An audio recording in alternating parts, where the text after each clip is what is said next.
வரச்சே செல்வம் வருதேங்கிறதுக்காக தேடிட்டு போனோம்னா அது பின்னாடி ஓடிண்டே இருக்க வேண்டிதான். பாரு செல்வத்தை வேண்டாம்னு சொல்லலை, ஆனா இன்னொன்னு வேண்டாம் தான் சொல்றேன். இப்போ செல்வம் வேணும், கண்டிப்பா வேணும் தான்.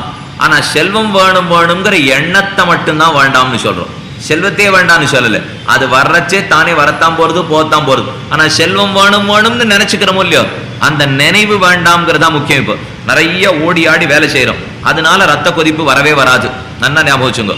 ஆனா நாம ரொம்ப உழைக்கிறோம் நினைச்சுக்கிறோம் பாருங்க, அந்த நினைவுல தான் ரத்த கொதிப்பே வரும். இவன் உழைக்கிறதுனால ரத்த கொதிப்பு வரவே வராது. நன்னா உழைச்சா இன்னும் ரொம்ப குறைச்சலாவே இருக்கும், தேகம் ஆரோக்கியத்தோட இருக்கும். ஆனா ரொம்ப வேலை சுவாமி கார்த்தாலேருந்து நான் படுற பாடி எனக்கு தெரியும்னு நினைச்சுக்கிறானே, அந்த நினைவனுடைய அழுத்தத்துல தான் இவனுக்கு கொதிப்பே வருதே தவிர செய்யற வேறால கொதிப்பு வர்றதே கிடையாது. அதே போலத்தான் பணம். இப்போ செல்வம் சேர்க்கறதுலயோ செல்வத்தை வச்சுக்கிறதுலயோ தப்பில்லை, அந்த செல்வம் இன்னும் கட்டம் வேணும் அப்படின்னு நினைவுனாலதான் இவனுக்கு ஏற்படுற சிரமமே. இன்னொன்னு ரொம்ப முக்கியம், இப்போ அது எங்கிட்ட தான் இருக்கணும், புறத்தியார்கிட்ட இருக்கக்கூடாதுன்னு நினைக்கிறானே, அது இன்னும் கட்டம். ஒன்னும் எனக்கு வேணுங்கிற நினைவு அது வேண்டாம், இன்னொரு எனவும் கூடாது, இது எங்கிட்டயே இருந்துட்டா தேவையில்லை மத்த ஆர்டி. ஏன்னா செல்வத்தை